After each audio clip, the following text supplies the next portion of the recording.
বাসায় এসে এই প্রথম কোরবানির মাংসটা বসালাম, নিজের হাতে রান্না করছি।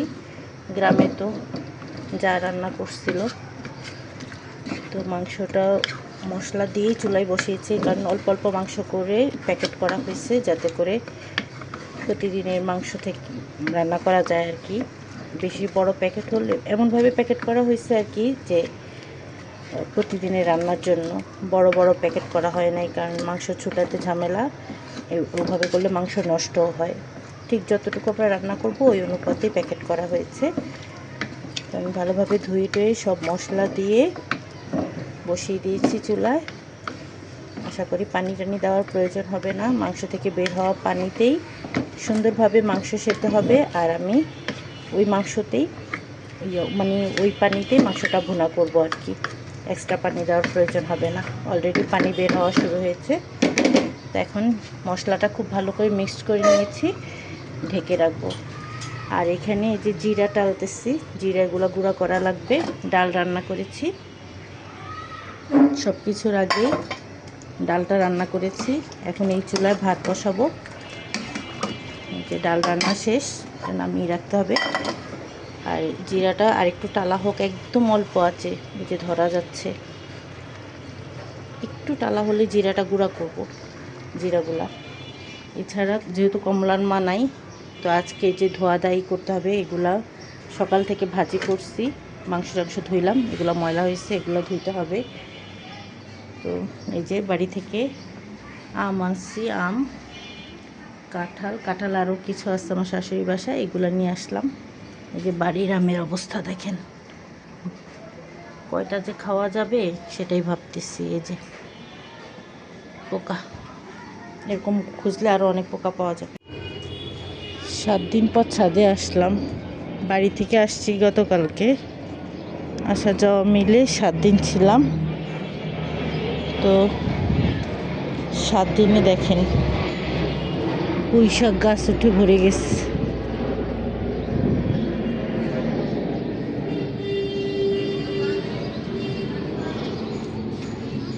মোটামুটি সব গাছগুলোই ভালো আছে। তা আমি এখন ঘুরে ঘুরে দেখবো কোন গাছের কী অবস্থা। এই যে পুঁই শাক গাছ, এই যে সরিষার শাক উঠছে। পুঁই শাক গাছের ফাঁকে ফাঁকে সরিষার শাক উঠছে। যাক, মনে হচ্ছে ভালোই ছাদের অবস্থা। শাকগুলো অনেক ছোট দেখে গেছিলাম। বড়ি গাছটা এবার বড় ড্রামে দেবো, ড্রাম আনছি বাড়ি থেকে, আমি রঙের বালতি আনছি, বড়ি গাছটাকে দিব ওইটার মধ্যে। এই গাছটার অবস্থা একটু খারাপ, কালকে পানি দিচ্ছিল আমাদের এখন বাড়ির দায়িত্বে যে দারোয়ান মহিলাটা, আর বাচ্চাকে দিয়ে দেখছিলাম যে পানি দিছে কালকে যখন আমরা আসছি তখন। তো একটা 3 ফল রেখে গেছিলাম, এই যে এটা এখনো ছোট,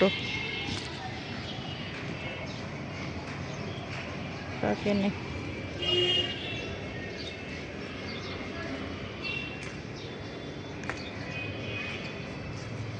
করমচা মোটামুটি বড় হয়েছে। বাড়িতে একটা করমচা গাছ আছে, কিন্তু এটা তিতা না, শুধুই টক।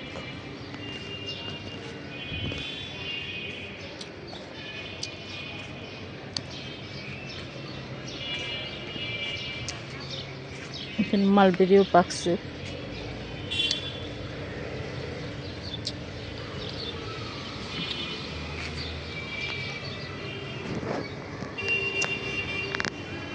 ছয়টা আম রেখে গেছিলাম, একটা আম আছে। এই যে বাকিগুলা বৃষ্টির সময় নাকি ঝইরা পড়ছে, ওনারা নিয়ে ফ্রিজে রেখে দিছিল, পরে আসছি পরে দিচ্ছে।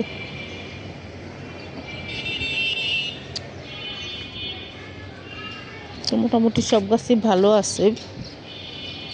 আমরা যেদিন গেলাম সেদিনও বৃষ্টি ছিল, ঈদের দিন থেকে এখন পর্যন্ত বৃষ্টি হয় নাই, যার কারণে কলা গাছটা বেঁচে আছে। এক নাগারে বৃষ্টি হলে কলা গাছটা আর বাঁচত না। আমি আসছি এখন সব গাছগুলোতে পানি দিব, তার আগে একবার দেখে নিচ্ছি যে কি অবস্থা। এই যে গাছ কাটছিলাম, এখন নতুন ডালপালা হইতেছে আবার। গোলাপ গাছে মাশাআল্লাহ অনেক গোলাপ ধরছে। গাছটা এখান থেকে সরাবো।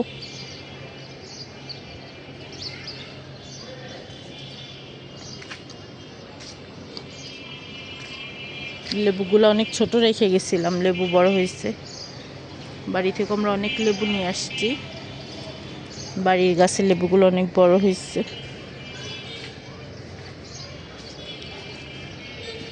যে গাছটাও কাটছিলাম, এই মালটা গাছ, এটার পাতা গজাইছে। আর এটা তো এই যে ফলও ধরছে। জাম্বুরা গাছে পুরাটাই কেটে দিয়েছিলাম, এখন নতুন ডালপালার সাথে সাথে ফলও আসছে।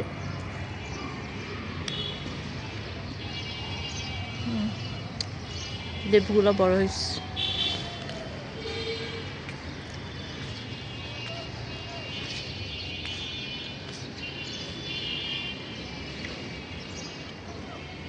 লেবু গাছের ছোট ডালগুলো 7 দিনে কত বড় হয়ে গেছে। পেয়ারাগুলোও বড় হয়েছে।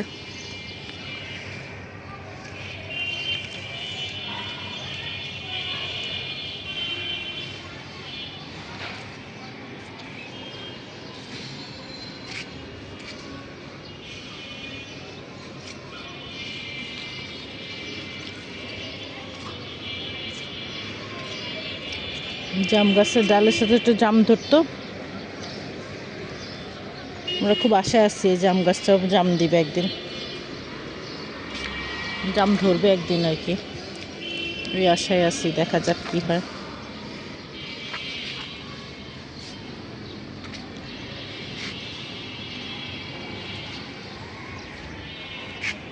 লেবুগুলো এখনো ছোট।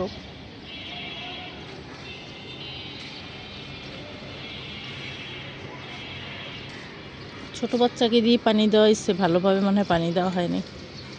ওই যে পেয়ারাগুলোও ছোট, কিন্তু কোনো গাছ মরে নাই। পেয়ারাগুলো এখন ছোট। এইগুলো অবশ্য ছোট জাতেরই পেয়ারা, আর একটু বড় হলেই পেকে যাবে।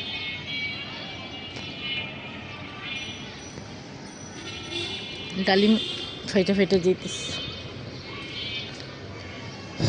এলোমেলো এখনো আমার ছাদ বাগান, গোছানো হয়নি। তো আজকে আর গাছ টানাটানি করার মতো শক্তি নাই। যে এই গাছে মালবেরিও পাকছে কিছু। আজকে শুধু পানি দিয়েই চলে যাইতে হবে, আর আজান টাইম হয়ে যাবে পানি দিতে দিতেই। আজকে কোনো গাছ টানাটানি করবো না, জাস্ট একটু দেখে যাবো আর কি। অলকানন্দা ফুল আসছে। অলকানন্দা গাছটা আমি কাইটা ফলাবো। কেমন ছড়ায়া ছিটায়া কেমন হয়ে গেছে। অলকানন্দা গাছটা কাইটা ফলাবো, কাইটা ছোট করে দিব।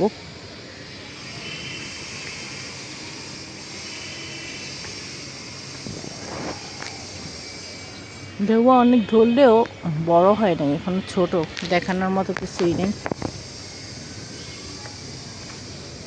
তো এখন আমি যেটা করব, সব গাছগুলোতে পানি দিব, আর এক ফাঁকে ধনিয়া গাছ লাগাবো। বাড়ি থেকে আমি ধনিয়া গাছ নিয়ে আসছি। এই যে বিলেতি ধনিয়া গাছ।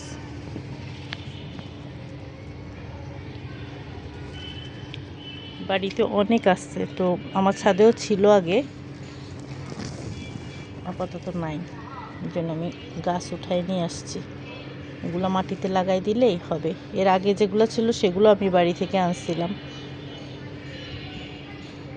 এখন জাস্ট মাটিতে একটু কাদা মাটি দেখে লাগাই দেব। আর দেখিনি কোনটাতে লাগানো যায়।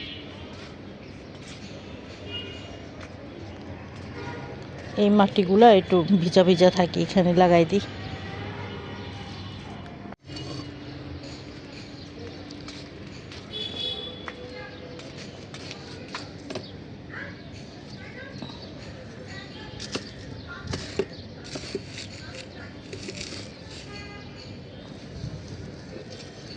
এখানে সিরিয়ালে লাগাই দিব।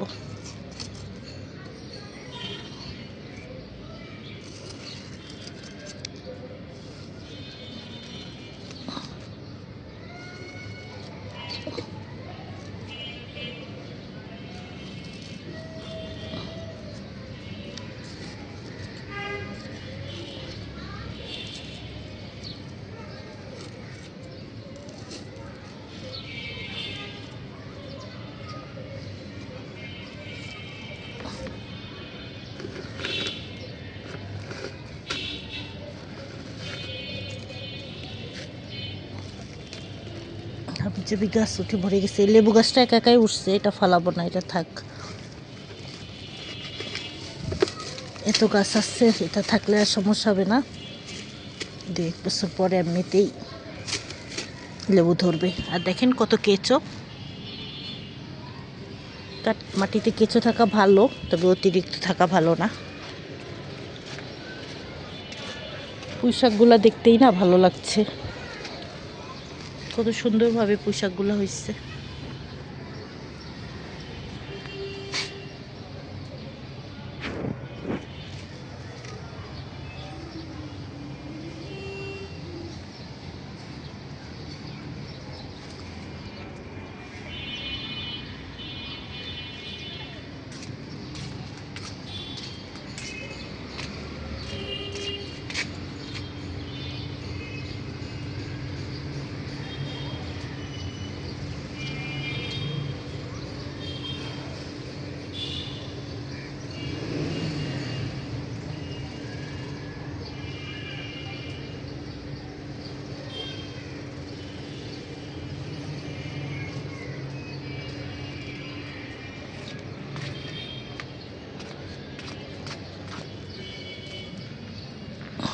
বিসমিল্লাহ।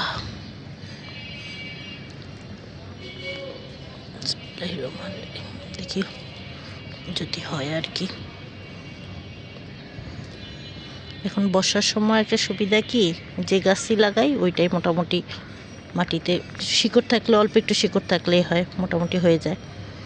গ্রামে গাছ লাগাই আসছি, কয়টা গাছ লাগাইলাম, লিচু গাছ লাগাইলাম আর খেজুর গাছের যে চারাগুলো করছিলাম আমার ছাদে রেখে ওগুলো নিয়ে গেছি, ওগুলো লাগাই দিয়ে আসছি। খেজুর গাছ 6টা আর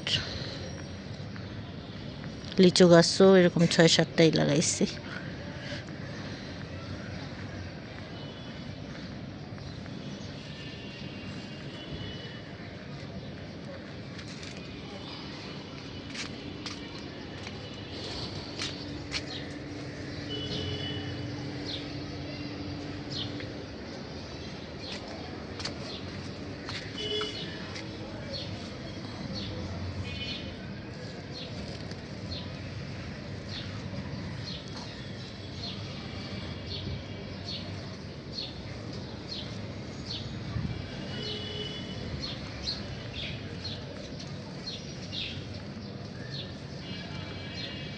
আশা করি হবে, আল্লাহর নাম নিয়ে লাগালাম, আশা করি হবে। এখান থেকে হলে সব টবের গোড়ায় গোড়ায় দিয়ে দিব, বাড়তে থাকবে।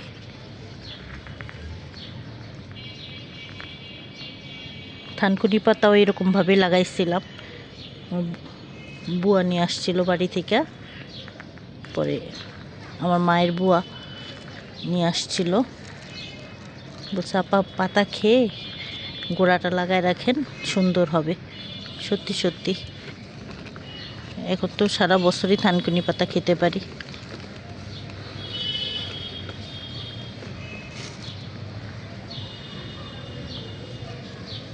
আর এটা আনছি সম্পূর্ণ শখ থেকে। এই বিলেতি ধনিয়া পাতা উপকারিতা তো আসছেই, তাছাড়া এটার ঘ্রাণটা আমার খুব ভালো লাগে, এটার ভর্তা খাওয়া যাবে। গ্রামে না প্রচুর এমনি এমনি হয়ে থাকে, যত্ন ছাড়াই। গ্রামের মানুষের কাছে এগুলার কদর কম।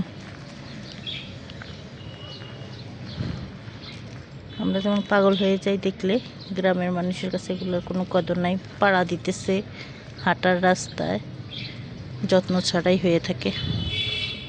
মন চাইলে খায়, মন চাইলে না চাইলে খায় না, এরকম আর কি। যাক, কার কাছে কি বুটো বলে লাভ নাই, আমার কাছে অনেক কদর আছে, তাই আমি নিয়ে আসলাম। এখন আমি পানি দিয়ে দিব।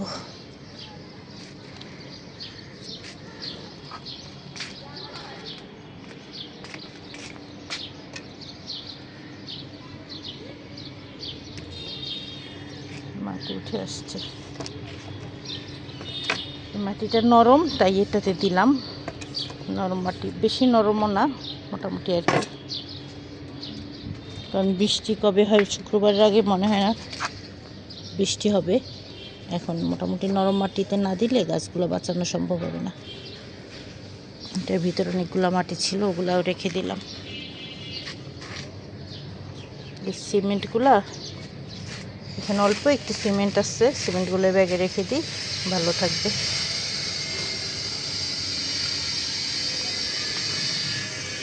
আমি এখন কলটা ছেড়ে আগে ওই গাছটাতে পানি দিব, মানে ধনিয়া গাছগুলোতে আগে পানি দিব, পরে অন্যান্য গাছে।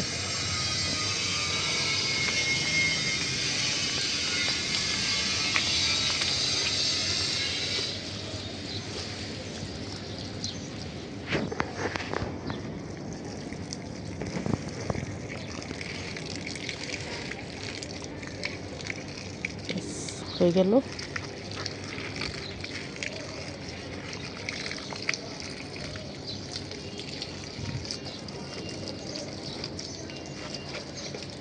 পরে গাছের গোড়ায় এই জন্যই মাটি দিই নাই, কারণ এটাকে বড় টবে দিব। এখন যে পর্যায়ে আছে মোটামুটি ভালোই বড় হয়েছে, এখন এটাকে বড় টবে দেওয়া যাবে। ধনিয়া থেকে না খুব সুন্দর ঘ্রাণ বের হয়েছে।